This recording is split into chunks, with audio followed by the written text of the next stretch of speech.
بسم اللہ الرحمن الرحیم۔ السلام علیکم ناظرین، ریڈ زون کے ساتھ میں ہوں علی رضا الوی اور میرے ساتھ موجود ہیں جناب مظہر برلاس۔ خواتین حضرات، آپ کی خدمت میں سلام اور حسب سابق حسب روایت پاکستان کے لیے دعا۔ اللہ تعالی ہمارے اس عظیم وطن کو سلامت رکھے اور ہمارے اس پیارے وطن پر اپنی رحمتوں کے سائے رکھے، یہاں خوشحالیوں کا موسم نازل ہو۔ علی رضا الوی صاحب، کیا خبریں ہیں؟ مظہر برلاس صاحب اور ناظرین، نیب نے سابق وزیر اعلیٰ پنجاب اور مسلم لیگ نون کے صدر جناب شہباز شریف کی گرفتاری کے لیے کچھ دیر پہلے ان کے گھر پہ چھاپا مارا، لیکن اس موقع پہ ہاتھا پائی بھی ہو گئی۔ شہباز شریف ہاتھ نہیں آئے۔ کچھ اطلاعات ایسی ہیں کہ وہ عقبی دروازے سے نکل گئے اور کچھ اطلاعات یہ ہیں کہ وہ اس گھر میں موجود ہی نہیں تھے۔ اور ہاتھا پائی کے دوران مسلم لیگ کے ایک رہنما خواجہ عمران نذیر بے ہوش بھی ہو گئے اور بھی اس طرح کے کچھ واقعات پیش آئے۔ اس کا جائزہ لینے کی کوشش کریں گے۔ شہباز شریف کہتے ہیں کہ میں 69 برس کا کینسر زدہ ہوں۔ بھائی نیب نے اگر کوئی سوالات کرنے ہیں تو آن لائن کر لیں۔ اس کے بعد مریم اورنگزیب بھی کافی گرجی برسی، ان کا بھی جائزہ لیں گے کہ کیا صورتحال ہے اور یہ ایسی نوبت کیوں پیش آئی ہے اور کیا اصل معاملہ کیا ہے اور قانون کا استعمال کس طرح ہو رہا ہے اور کس طرح ہونا چاہیے۔ سارے پہلوؤں کا جائزہ لینے کی کوشش کریں گے۔ پھر آج سکھوں کے مذہبی مقدس ترین مقام گولڈن ٹیمپل کی 36ویں برسی کا موقع ہے۔ آج کے دن بھارتی فوج نے سکھوں کے مقدس ترین مقام پر چڑھائی کی اور بے دریغ سکھوں کا قتل عام کیا۔ اس قتل عام کے کیا اثرات مرتب ہوئے اور آج تک سکھ کمیونٹی کیا اس کو بھول پائی ہے یا نہیں، اور اس کے خالصتان کی جو تحریک زور پکڑ رہی ہے اس کا بھی جائزہ لینے کی کوشش کریں گے کہ اس کے آج تک کیا اثرات ہیں۔ پھر ایک سوال یہ ہے کہ حکومت نے پیٹرولیم مصنوعات کی قیمتیں تو کم کیں، اور لیکن ان پیٹرولیم مصنوعات کی قیمتوں کا فائدہ عام آدمی کو نہیں ہو رہا۔ پیٹرول بیچنے والوں نے پیٹرول پمپ بند کر لیے۔ یہ جائزہ لینے کی بھی کوشش کی جائے گی کہ چینی مافیا کی طرح اور آٹا مافیا کی طرح یہ پیٹرولیم مافیا بھی اتنا طاقتور ہے کہ کوئی فائدہ، اگر کوئی حکومت جو ہے عوام کو کوئی فائدہ دینا بھی چاہتی ہے تو اس تک کیوں نہیں پہنچنے دیتے۔ لیکن سب سے پہلے مظہر برلاس صاحب، یہ شہباز شریف صاحب کی گرفتاری کے لیے چھاپا مارا گیا ہے۔ شہباز شریف صاحب تو پاکستان میں کچھ اور خواب لے کے آئے تھے اور حالات ان کو کچھ اور درپیش ہیں۔ اچھا جی، وہ خواب تو لے کر آئے تھے کہ وزیر اعظم بنوں گا، اور انہوں نے کہا مجھے کسی نے فون کیا۔ جی، اب پتہ نہیں وہ کس کے فون پہ آ گئے اور آ کے پھنس گئے۔ اس بندے کی تلاش میں ہے جس نے فون کیا تھا، میرا خیال ہے وہ بندہ اب سنا فون اس نہیں اٹھا رہا۔ سے آپ کی ان کی لیڈرشپ کا اندازہ لگائیں کہ انہیں کوئی بھی فون کر دے تو یہ آ جاتے ہیں وزیر اعظم بننے کے لیے۔ اب ہمیں تو نہیں پتہ، یا تو بتایا کہ کس نے فون کیا ہے۔ ہو سکتا ہے اب نمبر ملاتے ہیں وہ کہتے ہیں wrong number, sorry wrong number. تو دوسرا، اگر آپ ان کی اچھا میں تھوڑا سا جائزہ لیتا ہوں ان کی گرفتاریوں کے حوالے سے، جیلوں کے حوالے سے۔ اگر آپ ان کا پیپلز پارٹی سے موازنہ کریں تو آپ دیکھیں کہ پیپلز پارٹی کے لوگوں نے قربانیاں بھی دیں، جیلیں بھی برداشت کی، ایسے ہی کوڑے بھی کھائے، قلعے بھی کاٹے، درست ہے۔ اور بھٹو صاحب کو پھانسی ہو گئی، محترمہ بینظیر بھٹو کا مرڈر ہوا۔ صحیح ہے۔ اچھا، ان کے بھائی کا بھی مرڈر ہوا۔ جی، آصف علی زرداری نے طویل ترین جیل برداشت کی۔ کوئی شک نہیں۔ دیکھو پورے بر صغیر میں جتنی طویل ترین جیل آصف علی زرداری نے برداشت کی کسی نے نہیں کی۔ بالکل صحیح ہے، تاریخ گواہ ہے سبھی۔ اچھا، اب جب یہ نیا دور شروع ہوا تو اس میں بھی آپ دیکھیں کہ آصف علی زرداری نے تو ملک سے نہیں، وہ تو نہیں بھاگے، صحیح، فیس کر رہے ہیں چیزوں کو ابھی فیس تک۔ کر رہے ہیں۔ ان کی بہن ہے فریال تالپور، خاتون ہونے، وہ بھی تو خاتون ہے نا، جیسے مریم نواز خاتون ہے تو وہ بھی خاتون ہے، صحیح، تو وہ بھی فیس کر رہی ہیں اور ہر پیشی پہ پہنچتی بھی ہیں۔ جب بھی نیب بلاتی ہے وہ آتے ہیں، جب بھی نیب کورٹ بلاتی ہے اس وقت بھی آتے ہیں۔ صحیح۔ لیکن یہ شریف فیملی جو ہے اس کا وتیرہ کچھ مختلف ہے۔ مثلا جب یہ مشرف صاحب نے اقتدار سنبھالا، اس کے بعد یہ جیلوں میں چلے گئے، تو پھر نوابزادہ نصر اللہ خان اور محترمہ بینظیر بھٹو کے ساتھ مل کر ایک ARD اتحاد بنا۔ صحیح ہے۔ اس اتحاد کی سیاسی طاقت کو کیش کرایا انہوں نے، شریف فیملی نے، اور اس بنیاد پر یہ سودا کر کے راتوں رات بھاگ گئے سعودی عرب۔ تو ابھی تک ہمیں یاد ہے نوابزادہ نصر اللہ صاحب کہتے تھے کہ یار میں نے زندگی میں پہلی بار تاجر سے ہاتھ ملایا تھا، اب سوچ رہا ہوں میرا ہاتھ بھی ساتھ ہے یا نہیں ہے۔ تو انہوں نے بھاگنا پسند کیا جیل کی نسبت۔ صحیح۔ اس کے بعد اب اس دور میں آپ دیکھیں صحیح کہ جیلیں ہوئیں تو کیا ہوا، قید نہیں کاٹی گئی۔ اچھا وہ پلیٹلیٹس اتنے کم دکھاتے گئے کہ جیسے وہ ایسی تصویر کشی انہوں نے کی کہ جیسے میاں نواز شریف صبح گئے کہ شام گئے۔ صحیح۔ اب وہ کتنے عرصے سے لندن میں ہیں، کوئی آپریشن نہیں ہوا، وہ بیٹھ کے الٹا کھانے کھا رہے ہیں۔ بھائی کھانا کھائیں ٹھیک ہے، حق ہے ان کا، چائے پئیں حق ہے ان کا، لیکن جو لوٹی ہوئی دولت ہے اس کا حساب دیں۔ اچھا اب فلائٹ آپریشن آن ہو گیا ہے، ویسے تو انہیں آ جانا چاہیے واپس آ کے وہ جیل کو فیس کریں۔ فواد چودھری نے خاطر لکھا ہے نا عمران خان صاحب کو۔ تو فواد چودھری نے اچھا کیا۔ اب یہ دیکھیں شہباز شریف صاحب جو ہیں، آپ کو یاد ہوگا کہ ان کے صاحبزادے جو ہیں حمزہ شہباز، جی جی، وہ بھی چارپائی کے نیچے گھس گئے تھے، بیڈ کے نیچے گھس گئے تھے نیب کے خوف سے، اور اسی طرح کا ڈرامہ حمزہ شہباز کی گرفتاری پر بھی ہوا تھا۔ ایسا ہی ہے، وہی ڈرامہ آج انہوں نے کیا صحیح ہے۔ اور بھاگ گئے۔ اب سوال یہ پیدا ہوتا ہے کہ کیا لیڈرشپ کا کام بھاگنا ہے یا حالات کو فیس کرنا ہے؟ یقیناً جو لیڈرز ہوتے ہیں وہ حالات کو فیس کرتے ہیں، بھاگتے نہیں۔ لیکن مسر برلا صاحب یہ بھی تو ہو سکتا ہے وہ گھر میں موجود نہ ہوں، ہم کیوں یہ فرض کر رہے ہیں؟ ٹھیک ہے یہ خبریں آئی ہیں کہ شہباز شریف صاحب عقبی دروازے سے نکل لیے، لیکن ہو سکتا ہے یہ ہوائی کسی دشمن نے اڑائی ہو۔ دیکھیں نیب کی ٹیم نے چھاپا مارا ہے، انہیں یہ تو پتہ تھا نا کہ گھر میں ہے۔ اچھا ہاں ایسے تو نہیں یعنی نا، کوئی پکا مخبر ہو ان سکتا کے ہے گھر پاس کے اندر بھی تو ہوگا۔ پکی رپورٹیں ہوتی ہیں تو پھر ہی لوگ جاتے ہیں نا۔ کچھ ابھی کہہ رہے ہیں جی جاتی عمرہ چلے، او بھائی جاتی عمرہ تو وہ جاتے ہی نہیں تھے، جاتی عمرہ والا گھر تو نواز شریف صاحب کا ہے، ایسا ہی ہے، وہ وہاں مریم بی بی کی حکومت ہے۔ یہ نہیں آپ یہ کہہ رہے ہیں، نیب والے یہ کہہ رہے ہیں کہ سانو پکیاں رپورٹاں نہیں۔ ہاں پکیاں۔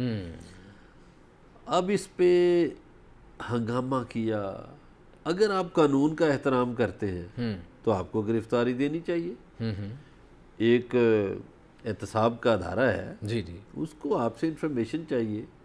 دوسری وہ بات کہتے ہیں نا بھائی میں انفارمیشن دینا چاہتا ہوں، مجھ سے آن لائن انفارمیشن لے لیں، ہو پاس بٹھا کے آپ نے میری خوشبو سونگنی ہے۔ آن لائن تو بہت دفعہ انفارمیشن لی ہے، کچھ کاغذات ہوتے ہیں، اچھا ان کی ویریفیکیشن ہوتی ہے، ان کے جوابات ہوتے ہیں، پھر آپ یہ کون سا قانون کے ساتھ مذاق ہے کہ نیب آپ کو بلائے اور آپ جائیں نا؟ کتنی دفعہ نہیں گئے؟ بھائی وہ کہتے ہیں میں 70 برس کا 69 برس کا کینسر کا مریض ہوں، پھر وہ کہتے ہیں بھائی کرونا اتنا زیادہ ہے، کیا پتا کوئی نیب کا جو افسر بیٹھا ہو وہ کرونا پازیٹیو ہو، بوڑھے بندوں کو تو ویسے لے کے چلا جاتا ہے کرونا۔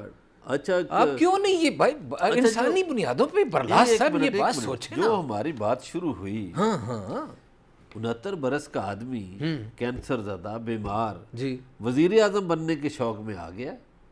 بھائی تو تجربے کی بات ہے نا، یہ بیماری کی بات ہے نا۔ اچھا اور جتنا اس نے کوارنٹائن کیا ہوا ہے خود کو وہ لوگوں کو پتہ ہے، وہی آپ اپنی سیاسی قیادت سے ملتے ہیں، اپنے ورکر سے ملتے ہیں، صحیح، بندوں سے ملتے ہیں، تو نیب والے انسان نہیں ہیں، ان سے بھی مل لو، اور وہ تو سوشل ڈسٹینس کا خیال رکھیں گے۔ ایک اور سن لیں کہ یہ کوئی قانون کا احترام ہے ویسے؟ دوسری بات جو میں سنانے لگا ہوں وہ یہ ہے، ویسے میرا اپنا خیال ہے، آپ بات یاد رکھیے گا، قطع کلامی معاف، کہ اگر اس طرح اگر وہاں واقعی موجود تھے جیسی کی اطلاعات ہیں، غیر مصدقہ اطلاعات، یقیناً ہم تو وہاں نہیں تھے، ہمیں تو نہیں پتہ، لیکن جیسے آپ کہہ رہے ہیں کہ وہ پکیاں رپورٹوں پہ گئے تھے، تو پکیاں رپورٹوں والے جو گئے تھے اور اگر وہاں تھے تو وہ باہر نکل کے گرفتاری دے دیتے تو یقیناً ان کا قد کاٹ بلند ہوتا، میرا خیال ہے۔ بھائی سیاسی سوچ تو یہی ہے، سیاسی لیڈر تو گرفتاریوں سے نہیں گھبراتے۔ سیاسی حکمت عملی تو یہی ہے۔ یار آپ بھی اسی شہر میں رہتے ہیں بھائی صاحب، آپ کو یاد ہے کہ جب نومبر میں ایمرجنسی لگی تھی پرویز مشرف کی، تو محترمہ بینظیر بھٹو شہید جو تھیں وہ صحافیوں کے مظاہرے میں بھی آ جاتی تھی، آتے تھے، بالکل، اور کس طرح خاردار تاریں ہٹاتی تھی خود. کوئی شک نہیں، ٹھیک ہے، بالکل. تو لیڈر تو نہیں، اور لیڈر ان کا بیٹے نے بھی خود ہمارے اپنے ہاں ہمارے پاس آ کے وہ پارلیمنٹ کے سامنے آ کے لیڈر جو ہے اس کو فالو کرتے ہیں لوگ، اور اگر لیڈر ہی بگوڑا ہو تو فالو کیا کریں گے لوگ؟ برلاس صاحب آپ نہ شریف خاندان سے نہیں، کچھ اب میرا وہ خود جوڑتے زیادہ ہیں. ناراضگی رکھتے اچھا ہیں. سن لیں جی، جوڑتے ہیں وہ کیا کہ جی حکومت کا گٹھ جوڑ ہے نیب سے. نہیں، مجھے ابھی بھی شک ہے وہ اس گھر میں نہیں ہوں گے. آپ ایسے کہہ رہے ہیں، مطلب ہے کہ وہ اگر ہوتے تو وہ اچھا وہ بیان کیا دیتے ہیں کہ نیازی نیب گٹھ جوڑ. او بھائی، نیب کا یہ چیئرمین جو ہے جسٹس جاوید اقبال صاحب، یہ آپ کے دور میں تعینات ہوا، آپ نے یہ ان کو چنا اور پیپلز پارٹی نے آپ کا ساتھ دیا. صحیح، وہ اپوزیشن لیڈر تھے. درست ہے. اب خورشید شاہ جانے، شاہد خاقان عباسی صاحب جانے جنہوں نے اس کو چنا، تو اس میں تو موجودہ حکومت جو ہے اس کا دخل ہی نہیں، چننے والے آپ. اور پھر یہ کہاں کا انصاف ہے کہ آپ نے اگر لوٹ مار کی ہے یا آپ پہ شک ہے تو آپ حساب دیں. یار مجھے یہ بتاؤ، کسی برطانیہ کے سیاستدان کی، کسی امریکی سیاستدان کی، کسی ایرانی سیاستدان کی یا چین کے سیاستدان کی، ایک ایک شہر میں 350-400 پراپرٹیاں ہیں. یہ لندن میں شریف خاندان کی ہیں، چھپی ہوئی یہ چیزیں. لندن میں 350 سے زائد پراپرٹیز جس کی بھائی وہ کہتے ہیں ہمارے دادا پردادا بزنس مین تھے، میاں شریف صاحب نے آ کے جو بہت بڑا بزنس امپائر کھڑی کی تو ہم نے محنت سے کمایا، کسی کو کیا پرابلم ہے؟ نہیں بزنس مین نہیں تھے، اچھا، وائس رائے تھے. نہیں بھائی، میں دیکھیں نا، میں تو ان کی بات نہیں وائس رائے ہند تھے. اچھا، نہیں میں تو خیر یہ دعویٰ نہیں انہوں نے کیا. دیکھو، ایک بھائی کہتا ہے کہ میرا والد کسان تھا، دوسرا بھائی کہتا ہے مزدور تھا، تیسرا بھائی جو ہے وہ تو اللہ بخشے اس کو، اب جو عباس شریف تھا. اب ایک بھائی کہتا ہے جی ہمارے تو بڑا بزنس تھا. وہ بھائی کیا بزنس تھا آپ کا؟ اگر آپ کی ہسٹری بیان کروں تو اچھا نہیں لگے گا کہ میں ان کی تاریخ بیان کروں ادھر کہ یہ کہاں سے چلے تھے، کیا تھے اور کیا ہو گئے. تو کتنے لوگوں کے، چلے میں پچھلی باتیں چھوڑ دیتا ہوں، جو رمضان صاحب کی باتیں ہیں یا جو اس کا باپ تھا عبداللہ صاحب، ان کی باتیں بھی چھوڑ دیتے ہیں کہ وہ کیا کرتے تھے. میاں شریف صاحب کی بھٹی تو سب کو پتہ ہے. پھر یہ بھی لوگوں کو پتہ ہے کہ ان کا برف کا کارخانہ تھا. آپ مجھے بتائیں سرگودا میں جن لوگوں کے برف کے کارخانے تھے ان کی لندن میں پراپرٹیاں بن گئی سینکڑوں کے حساب سے. جن لوگوں کے برف کے کارخانے سے راولپنڈی میں یا کراچی میں، چلے ٹھیک ہے، آپ ٹھیک نہیں ہو سکتا ہے کوئی برکتوں کا نزول زیادہ ہوتا ہو، لیکن وہ واپس اس میں ہے کہ مریم اورنگزیب بڑی غصے میں ہیں. وہ کہتی ہیں عوام سن لیں، شہباز شریف کو گرفتار کرنے کے لیے نیب نے چھاپا مارا ہے اور اب عوام بنیگالہ کا محاصرہ کریں گے عمران خان کو گرفتار کرنے کے لیے. وہ بھائی چھاپا کیسے مارا؟ نیب نے آپ لوگوں کو بڑی تمیز سے بلایا، بڑی تمیز سے بلایا، کتنی بار لکھا، کتنی بار آپ سے کہا، ریکویسٹ کی آپ آ جائیں آ جائیں آ جائیں. اور نیب کا تو میرا خیال ہے نیب بڑا حسن سلوک کرتا ہے ان کے ساتھ. ایک ویسے قانون آ رہا ہے، اچھا میرا خیال ہے مہینے کے اندر اندر آ جائے گا. اچھا جی، نیب جو ملزمان کو سہولتیں دیتا ہے وہ سہولتیں واپس لی جا رہی ہیں. اچھا، یہ مہینے کے اندر اندر آ جائے گا. اچھا. نہیں یہ تو عمران خان صاحب نے ایک دفعہ وہاں امریکہ میں بھی بات کی تھی نا، پہ غور ایسی ہو رہا واپس ہے، لینے والی بات، اس پہ غور ہو رہا ہے. اچھا، اور میرا خیال ہے کہ یہ قانون آ رہا ہے. اچھا، تو ان کی سہولتیں واپس ہو جائیں گی. آپ ایک دوسری بات کرنے لگے تھے. دوسری بات یہ ہے کہ وہ یار اب فلائٹیں کھل گئی ہیں تو میں کہتا ہوں کہ میاں صاحب جو بڑے ہیں وہ بھی آئیں. آپریشن تو ان کا ہونا نہیں، نہ وہ آپریشن والا کوئی قصہ ہے. وہ آ کے فیس کریں عدالتوں کو، بتائیں. اچھا آج وہ رانا ثناء اللہ صاحب کہہ رہے تھے کہ پتہ نہیں چینی مافیا تو فلانا. رانا صاحب اصل میں بات اس لیے کرتے ہیں تھوڑی کہ ایک تو رانا ثناء اللہ صاحب وکیل بھی ہیں، پرانے سیاسی کارکن ہیں، اور تربیت ان کی پیپلز پارٹی سے ہوئی ہے، اس لیے ان میں تھوڑا جذبہ ہے. صحیح ہے. لیکن رانا صاحب کا مقدمہ بڑا کمزور ہے. جب وہ چینی مافیا کی بات کر رہے تھے بھی کسی ٹی وی چینل پہ میرے ساتھ تو وہ تھے، تو میں ہنس رہا تھا. میں نے کہا رانا صاحب آپ کا مقدمہ بڑا کمزور ہے، اس لیے کہ جب چینی مافیا والے لوگ آئیں گے تو اس میں ٹھیک ہے جہانگیر ترین آئے گا تو اس میں سلمان شہباز اور شہباز شریف کا نام بھی ہے، تو ان کی شوگر ملوں کو کیا کرو گے؟ صحیح. تو وہ جو سبسڈی آپ کے دور میں دی گئی اس کا کیا کرو گے؟ اور وہ سبسڈی تو بہت زیادہ دی گئی تھی. تو گزارش یہ ہے کہ ہمارے ملک میں دیکھیے 80 سے پہلے ہمارے سیاستدان مافیا کا حصہ نہیں تھے، صحیح ہے. اب ہمارے سیاستدان مافیا کا حصہ ہیں. جی مظہر برلاس صاحب کہتے ہیں کہ سیاستدان جو ہیں وہ مافیا کا حصہ ہیں، اور مافیاز تو یہاں بہت سارے ہیں، مختلف شعبوں میں مافیاز ہیں، کہیں تجارت میں بھی مافیاز ہیں، کہیں سیاست میں بھی مافیاز ہیں، اور کہیں اور بھی مافیاز نظر آتے ہیں. بات چیت کا سلسلہ جاری ہے، ہمارے ساتھ رہیے گا، ملتے ہیں ایک بریک کے بعد.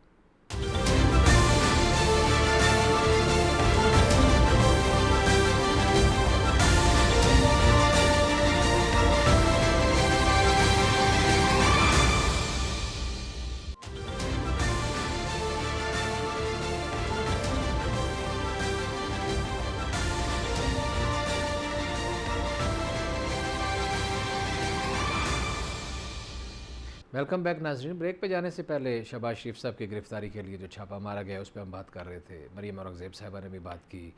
فیاض الحسن چوہان کہتے ہیں کہ اگر وہ ٹھیک ہیں تو وہ پیش ہو جائیں اور اپنے جو معاملہ ہے، اپنا جو مدعا ہے وہ بتائیں تاکہ وہ کلیئر ہو جائیں. مظہر برلاس صاحب آپ کا کیا خیال ہے؟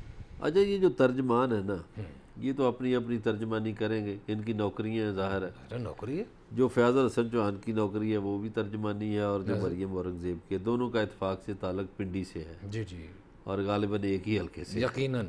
ٹھیک ہے. اب میرا خیال ہے ویسے اگر شہباز شریف صاحب لیڈر ہیں اور اگر انہیں قانون کا احترام ہے تو انہیں خود سامنے آ کے گرفتاری دینی چاہیے. ویسے مجھے یہی امید ہے. میں چھاپہ شہباز شریف مارنے کو کی ضرورت ہی نہ پڑے. آپ وہ جو خود مرضی کہتے رہے، میں بھارت شہباز شریف کو ایک دلیر لیڈر سمجھتا ہوں. بھائی میں تو دلیری مانوں گا کہ وہ خود گرفتاری دے ہو دیں. جائیں گے، ہو جائیں گے، میرا خیال ہے وہ پیش. نہیں، اصل میں نہیں. بیماری کا مسئلہ ہے، ورنہ وہ ابھی بھی انہوں نے نہیں حضور، انہوں نے ہائی کورٹ گئے ہوئے ہیں، آپ کو پتہ ہے ایک بینچ بنا ہے، کل اس کی تاریخ ہے. وہ ہائی کورٹ سے بچت لینا چاہتے ہیں. کل ہائی کورٹ سے شاید کوئی ہاں وہ معاملہ لے گئے تھے. آج انہوں نے کہا کہ رات گزر جائے تو کل سے شاید ستہ خیرہ ہو جائیں. اب میرا خیال ہے وہ کوئی آس امید پہ ہیں کہ ستہ خیرہ ہو جائیں. رات کو کوئی بات چیت کریں گے، کوئی پلاننگ بنائیں گے. آج انہوں نے نیب میں پیش ہونا تھا تو وہ بجائے پیش ہونے کے انہوں نے اپنے وکیل کو لاہور ہائی کورٹ بھیج دیا. وہاں انہوں نے ایک درخواست دی اور ایک بینچ بن گیا اور کل وہ ڈیٹ رکھی ہوئی. خیر یہ تو ان کا قانونی آئینی حق ہے نا جی، وہ جیسے بھی وہ عدالتوں کے راستے سے. قانون کا احترام یہ بھی ہے نا کہ آپ گرفتاری دے دیں. چلیں بہرحال یہ تو پتہ چل جائے گا کچھ لمحوں میں، کوئی تھوڑی دیر بعد یا کل تک ساری صورتحال سامنے آ جائے گی. صحیح ہے. لیکن آج ایک بڑا افسوسناک موقع ہے مظہر برلاس صاحب کہ بھارتیوں نے اندرا گاندھی کے کہنے پہ آپریشن بلیو سٹار کیا، سکھوں کی مقدس ترین مذہبی مقام پہ جناب ٹینکوں کے ساتھ چڑھ دوڑے، اور یہ 8 دن یہ کام جاری رکھا، 1 جون سے لے کے 8 جون تک. اس کے اثرات سکھوں کی ذہنوں پہ، سکھوں کی نسلوں پہ، سکھوں کے بچوں پہ کیا؟ دیکھیں کسی کا مذہبی مقام جو ہے اس کے لیے سب کچھ ہوتا ہے. اچھا دیکھیے اس کی میں 2-3 حوالوں سے بات کروں گا. ایک تو یہ جو گردوارہ ٹیمپل صاحب ہے جی، گولڈن ٹیمپل جسے کہتے ہیں، یہ اس کی ایک تاریخی حیثیت ہے. صحیح. تاریخی حیثیت اس لیے ہے کہ یہ ایک تو سکھوں کا بڑا گردوارہ ہے. صحیح ہے. اور شاید بہت کم لوگوں کو پتہ ہو کہ اس کی بنیاد جو ہے، جو سنگ بنیاد ہے، وہ حضرت میاں میر نے رکھا تھا. بالکل صحیح. سکھوں کے جو اس وقت رہنما تھے، گرو جو تھے، ان گروؤں نے کہا کہ جناب والا اس کا سنگ بنیاد ہم نے حضرت میاں میر سے رکھوانا ہے. یہ ہمارے ولی اللہ ہیں، لاہور میں ان کا مزار ہے، صحیح، بالکل. حضرت میاں میر صاحب. تو حضرت میاں میر جو ہیں یہ شاہ جہان بادشاہ کے پیر و مرشد تھے. اب باتوں میں سے باتیں اور نکل آتی ہیں. اب شاہ جہان کی بھی تھوڑی سی بات بتا ہی دیں لوگوں کو. ضرور ضرور. شاہ جہان اپنے سب بچوں کو لے کر آیا حضرت میاں میر کے پاس. تو حضرت میاں میر نے کھیر کی ایک پلیٹ ان کے آگے کی. تو اس میں دارش کو اور دوسرے جو بچے تھے سارے تھے جو بڑے شاہ جہان کے پسندیدہ تھے. تو پسندیدہ بچوں نے نخرہ کیا. صحیح. وہ یار یہ ایسے فقیر سا آدمی ہے، اس سے ہم کیا کھائیں، یہ جگہ بھی ایسی ہے، ایسی مٹی کا برتن ہوگا اس زمانے کے تقاضوں کے مطابق. تو جب وہ کھیر لے کر آئے اورنگزیب کے پاس تو اورنگزیب جو ہے وہ ساری کھیر کھا گیا اور زبان سے بھی چاٹ گیا، انگلیوں سے بھی چاٹ گیا. تو جب وہ جانے لگے شاہ جہان تو میاں میر صاحب نے کہا دیکھیے یہ ولیوں کی اپنی باتیں ہوتی ہیں دل کی. انہوں نے کہا کہ میں نے برِ صغیر کی سلطنت تمہارے پیارے شہزادوں کو پیش کی تھی تو ان کے تو نخرے ہی نہیں مان. یہ جو تمہیں بالکل ناپسند ہے مولوی صاحب یہ ساری سلطنت کھا گیا ہے، اب یہ حکمران یہی بنے گا. صحیح. تو پھر وہ حکمران بنا. اس نے اپنے بھائیوں کو قتل بھی کیا، باپ کو بھی قید کیا. شاہ جہان کو آپ کو پتہ ہے تاج محل اس نے بنایا تھا. جی جی جی جی. پھر وہ دیکھتا تھا، پھر وہ کھڑکی بھی بند کر دی. وہ خیر پھر آنکھیں بھی وہ نکلوانے اور پتہ نہیں داستان کیا ہے. کیا سارا کچھ ہوا. لیکن خیر یہ گولڈن ٹیمپل گولڈن ٹیمپل کی کا سنگ بنیاد رکھا حضرت میاں میر نے. درست. تو اینٹ جو تھی 3 اینٹیں ٹیڑھی رکھی گئی. تو گرو نے پوچھا کہ سرکار یہ، تو انہوں نے کہا دیکھیے حضرت میاں میر کی دوسری بات میں بتانے لگا. انہوں نے کہا اس گردوارے پہ 3 دفعہ فتح آئے گی. کیا بات ہے جی، یہ بزرگوں کی پیشگوئی ہیں. تو یہ دوسری دفعہ آئی جون 1984 میں.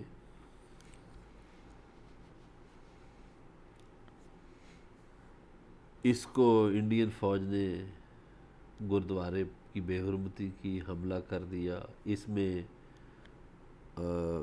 اکال تخت کے جتنے سکھ تھے بیٹھے ہوئے تھے. اور یہ جو مزاحمت کرنے والے سکھ تھے گردوارے کے اندر ان کی قیادت کون کر رہا تھا؟ ان کی قیادت کر رہا تھا جنرل شاہ بیگ سنگھ. جنرل شاہ بیگ سنگھ وہ ہے جس نے ساری پلاننگ کی تھی مشرقی پاکستان کو پاکستان سے الگ کرنے کی، جو مکتی بانی کو ٹریننگ دیتا تھا. صحیح.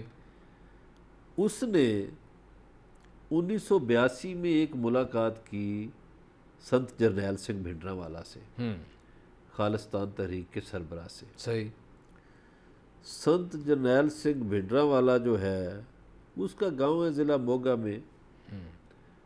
یہ پاکستانی حدود سے کافی دور ہے گاؤں. صحیح. تو جب انڈین انٹیلیجنس نے بتایا کہ اس جرنیل نے میجر جنرل نے ملاقات کی ہے سکھوں کے اس رہنما سے، تو انہوں نے اس کا کورٹ مارشل کیا. صحیح. اور اس کو بغیر پینشن یہ وہ کے فارغ کر دیا. صحیح. وہ پھر اس کے ساتھ چل پڑا بھنڈراوالا کے. تو وہ مزاحمت کی قیادت کر رہا تھا. صحیح. لیکن یہ جو آپریشن تھا، آپریشن بلیو سٹار کے نام سے یہ آپریشن ہوا، اس میں بہت سکھوں کی قتل و غارت ہوئی. 6 جون کو سنت جرنیل سنگھ بھنڈراوالا بھی مارا گیا. 3 دن جو ہے انہوں نے محاصرہ رکھا بھارتی فوج نے جدید ترین اسلحے کے باوجود اور قتل عام کرتے رہے. اس کے بعد کیا ہوا؟ اس کے بعد فسادات پورے انڈیا میں ہوئے. سکھوں کی اور ہندوؤں کی بڑی لڑائی ہوئی. صحیح. یہ جس طرح امریکہ میں چٹی چمڑی والے کر رہے ہیں نا کالوں کے ساتھ، یہی ہندو اقلیتوں کے ساتھ کرتے ہیں ہندوستان میں. صحیح. وہ خواہ سکھ ہو، خواہ مسلمان ہو، خواہ عیسائی ہو، خواہ شودر ہو، خواہ بدھ مت ہو، ہندو اسی طرح کرتے ہیں. صحیح. تو سکھوں کا بڑا نقصان ہوا، مگر سکھ بدلہ لینے کے بھی بڑے ماہر ہیں. درست ہے.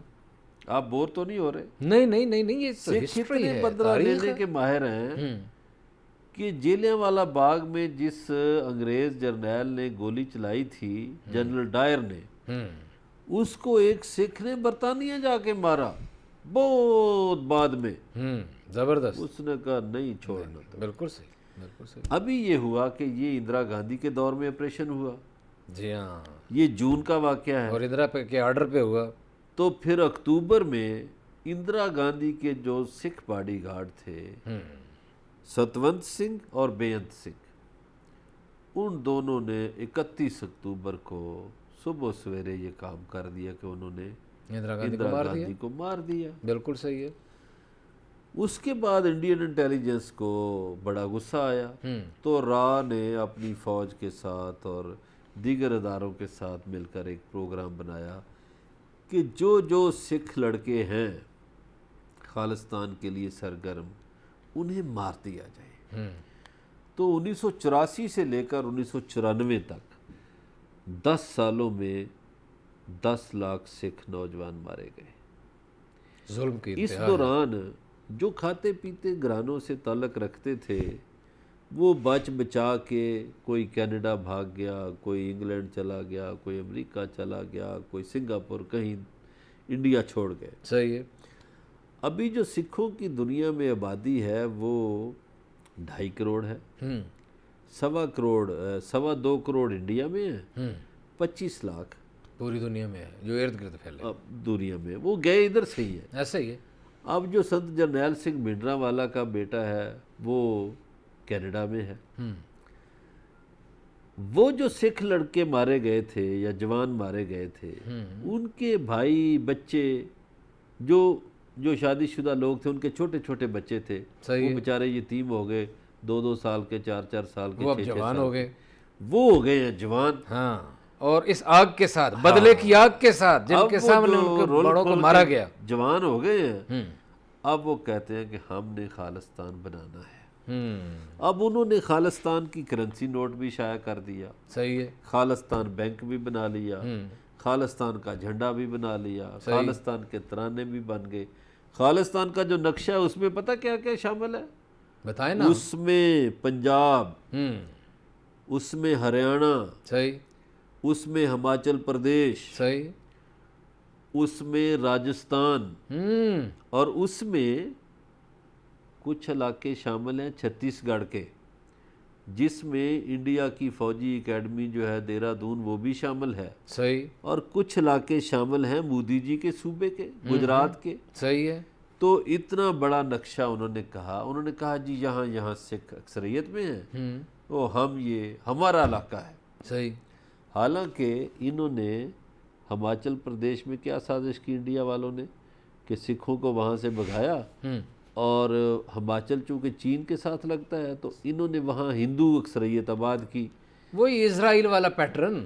تو ہاں، تو 95% وہاں ہندو آباد ہیں. صحیح. پاکستان کے ساتھ جو ڈسٹرکٹ لگتے ہیں، پٹھان کوٹ ہے، گرداسپور ہے، ترن تارن ہے، امرتسر ہے، فیروز پور ہے، فاضل کا ہے، اس میں جو اکثریت ضلع ہیں وہاں انہوں نے ہندو اکثریت کر دی ہے. صحیح ہے. یہی وہ کشمیر میں چاہتے ہیں ایسا ہی کہ وہاں اقلیت جو ہے ہندو، اس کو اکثریت بنا دیا جائے. صحیح.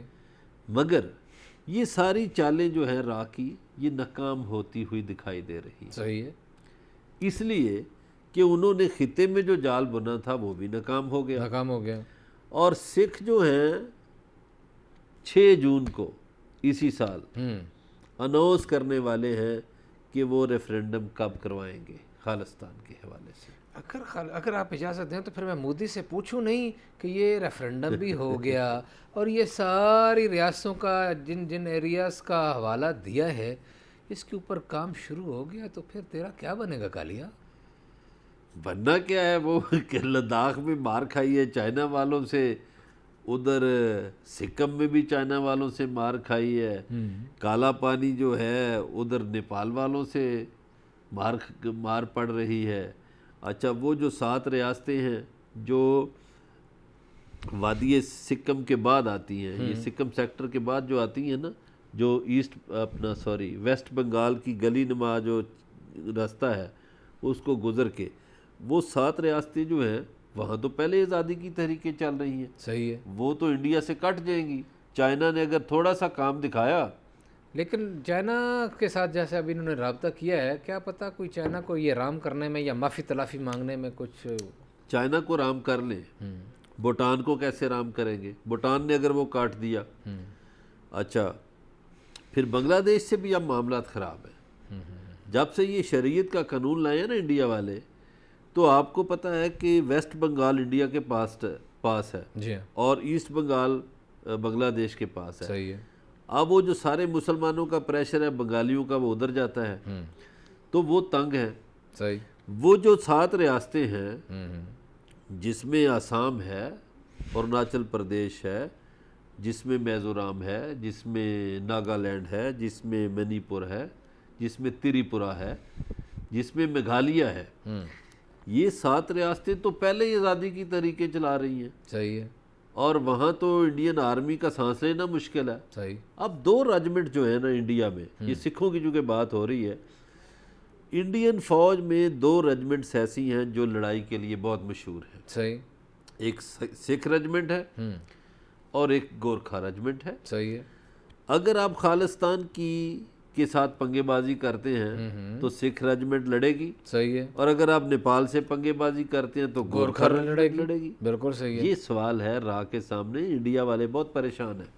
یعنی ان کے پاس کوئی اب حل نظر نہیں آ رہا، اور یہ صورتحال بتدریج اسی طرح بگڑتی چلی جا رہی ہے، اور انڈیا جو بہت زیادہ پھیلاؤ کی طرف جا رہا تھا، لگتا ہے کہیں سکڑنے کی طرف جا رہا ہے۔ بات چیت کا سلسلہ جاری ہے، ہمارے ساتھ رہیے گا، ملتے ہیں ایک بریک کے بعد۔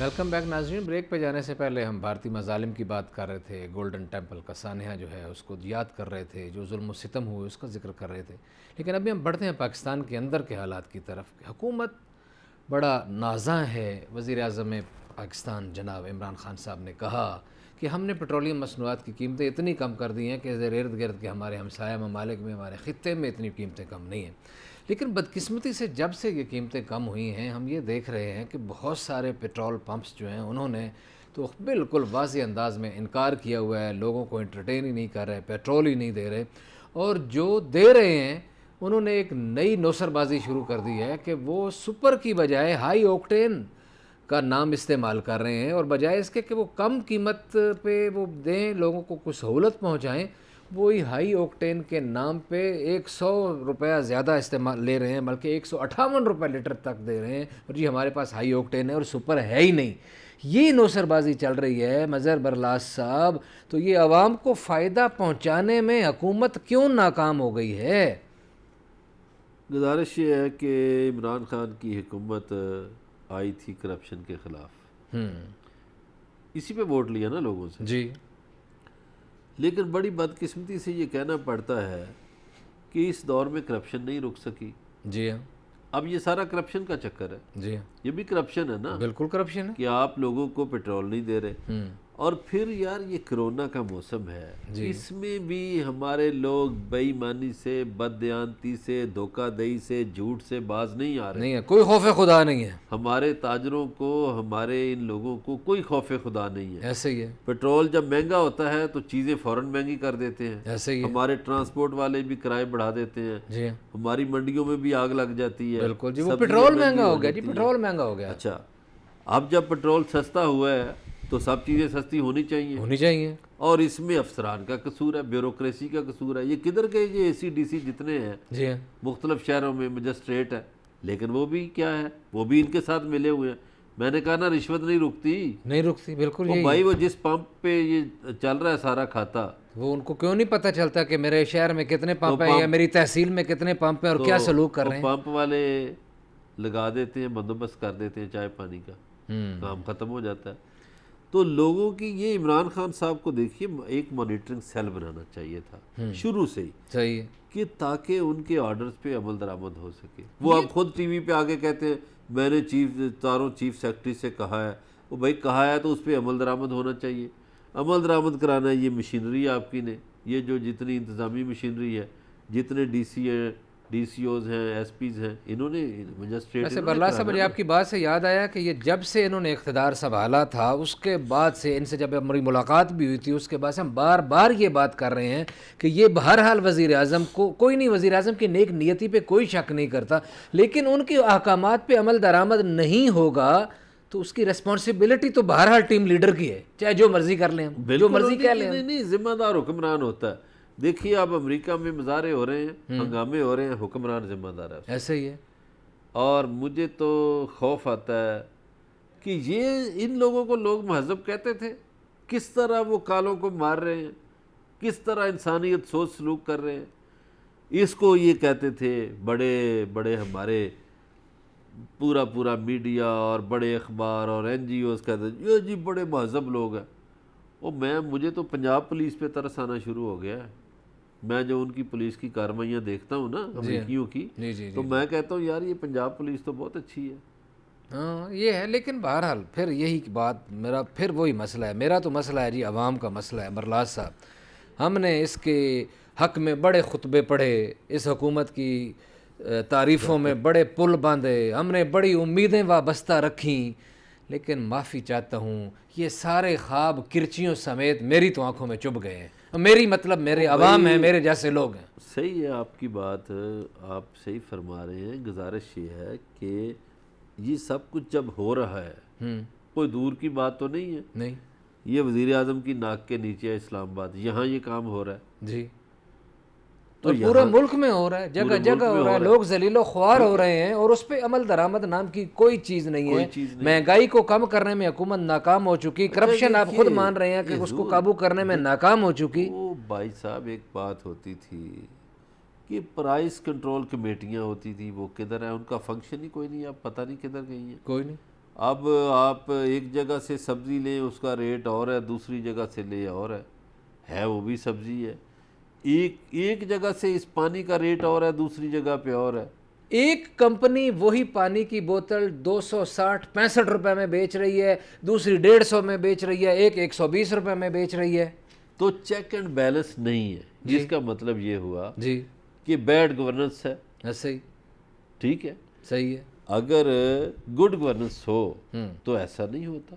دیکھیے جن ملکوں میں ان چیزوں پہ کنٹرول ہے وہاں آپ وفاقی دارالحکومت سے روٹی لیں تو اسی قیمت کی ملے گی, اور بارڈر کے آخری کونے پہ ملک کے جا کے لیں تو اسی قیمت پہ ملے گی. اور کئی سال, مطلب ہاں کئی سال, 15 20 30 سال ریٹ جن کے ضروریات زندگی کی چیزوں کے نہیں کم ہوتے. لیکن میں یہاں یہ پوچھوں گا مظہر برلاس صاحب, بھائی ان پامپوں والوں کو پکڑ کے اندر کرو. بھائی میں اگر آپ سے جان کی امان پاؤں تو یہ پوچھنا چاہتا ہوں کہ وہ جو مشیروں کی بارات ہے وہ کیا کر رہی ہے؟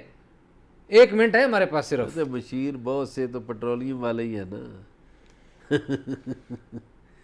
او بھائی مافیا کے لوگ حکومتوں میں بیٹھتے ہیں, پاکستان میں ہر حکومت میں بیٹھتے ہیں. شوگر مافیا کے لوگ بھی بیٹھتے ہیں, پیٹرولیم مافیا کے لوگ بھی بیٹھتے ہیں.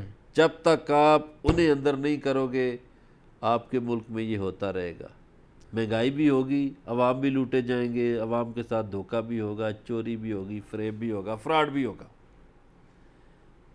مافیاز کو اندر کرنے کی ضرورت ہے, اگر ہمت ہے تو کرے.